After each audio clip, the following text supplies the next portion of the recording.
been a little over a year since Dionne Mack was selected as El Paso's city manager. Mack recently faced a pivotal test back in September, her first performance evaluation by the city council. Rating in the meets expectations range, El Paso City Council praising Mack for her financial management and her relationship with members of the council. And joining us now is El Paso City Manager Dionne Mack. Ms. Mack, thank you so much for taking the time and being on with us on the program here today. You've been in your new role as the city manager for a little over a year now. What has emerged as a top priority for you in that time span?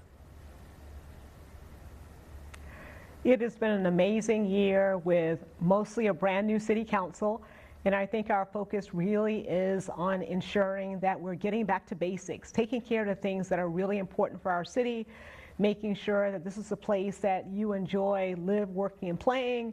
Most of my work is making sure you can get to work on our streets, making sure that the trash is picked up, that someone answers when 911 is called, or when code enforcement needs to come out. And so we've really been focusing on getting staff hired, trained, and getting council ready to work on their new strategic plan in February. And I know your previous role with the city was Deputy City Manager for Quality of Life, and recently we've seen a number of projects that are really beginning to take form across the city. Of course, one of those is the Sunset Amphitheater in Northeast El Paso. It's a project that actually broke ground last week. What is the city's vision for this nearly 13,000 seat venue? I am so excited about that project.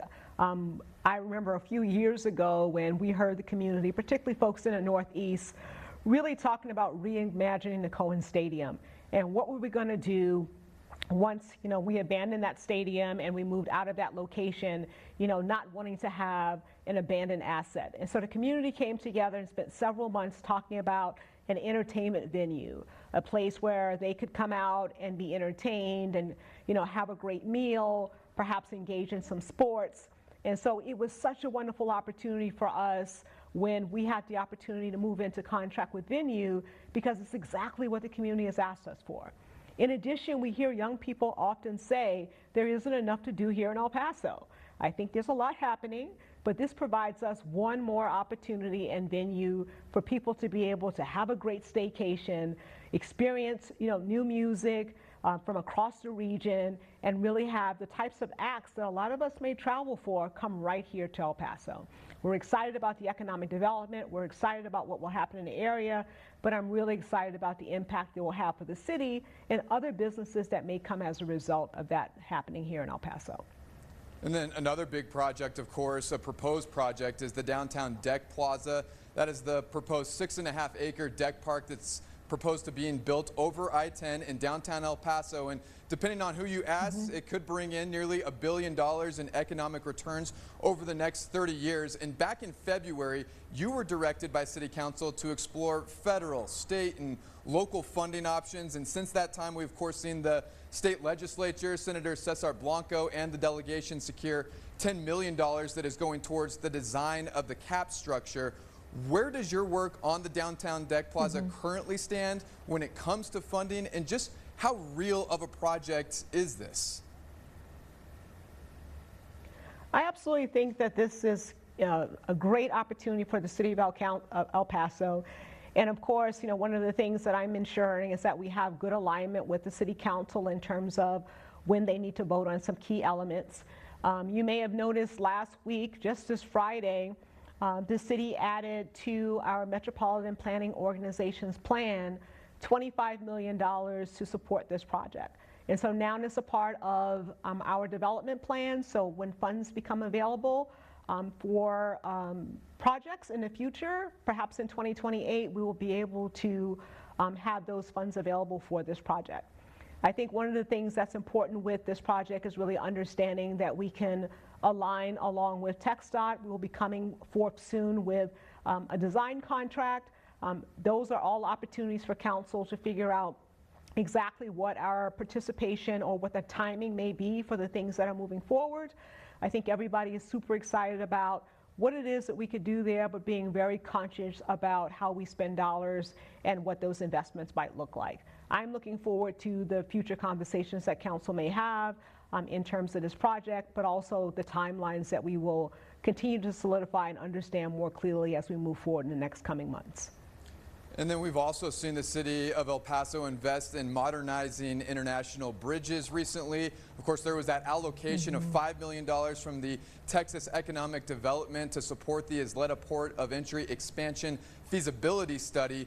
How crucial does this crossing become, the Isleta Port of Entry, especially once we see commercial traffic closed off at the bridge of the Americas for its modernization project by the General Services Administration? It's always been critical. When we look at economic development in our region, we absolutely think about international trade and we think about commerce. And so we know our ability to be able to get people across the bridge faster to ensure that companies that may want to set up in those areas in terms of logistics, all of those grow our local economy. So continuing to invest in this aging infrastructure is really important for us. Even if there wasn't a change to change the traffic on Boda, we knew that we were going to see increased traffic, even if it was just for the construction portions. So thinking about what companies need through a cross-functional team that we have going on that includes all of the folks in the area who invested in bridges, listening to them about what's important and what we invest in has really led us to have a strategic plan around bridges that helps us to understand the highest priorities for investment. We will continue to engage community. We will continue to make sure that the folks who are crossing the bridges can have the best possible experience, whether they're walking or driving, and ensuring that the assets that help us to drive economic development are continuing to be supported by the city of El Paso. And finally, Ms. Mack, earlier this month, actually, we saw the city advance a comprehensive housing strategy to confront affordability challenges and expand housing options for people who are living in El Paso. And that assessment found an immediate shortage of more than 18,000 units and a need for an additional 17,000 units over the next 20 years for anticipated job growth. What exactly does this strategy do? So we're just beginning the discussion and strategy regarding the housing strategy. So that was our first report. So what will happen over the next few months is that we will start to dig into the data that was provided. We will be engaging with folks who are invested in developing housing, really understanding what the city's role can be in some of those areas. As you know, we don't necessarily build housing directly. And so how do we ensure that we have the type of systems and processes in place that encourage the type of development we need to see within the city limits? We know sometimes that can be permitting issues. It could be the cost of utilities that are new. And so really starting to dig in to understand what some of those challenges are, and then coming back to City Council with some strategies that would be a part of our 10-year plan. We didn't assume that we would be coming out the gate after that presentation with all the solutions, but I think it's really important for us to keep an eye on what's happening in our community, understanding who our key partners are going to be to help us to move that forward, ensure that the dialogue is happening, and making sure we're measuring what's happening. I certainly can say when I moved here to El Paso 15 years ago, the thing I loved the most was the diversity of housing and choice, across the city. It was always heartwarming to hear a staff person say, with my entry-level salary, I was able to save for a couple of years and buy my first home. And we know across the nation that is challenging for a lot of people. So keeping our eye on understanding what some of those challenges are helps us to make sure that we're aligning our policies to ensure that that isn't the thing that keep people from moving to El Paso or staying in El Paso.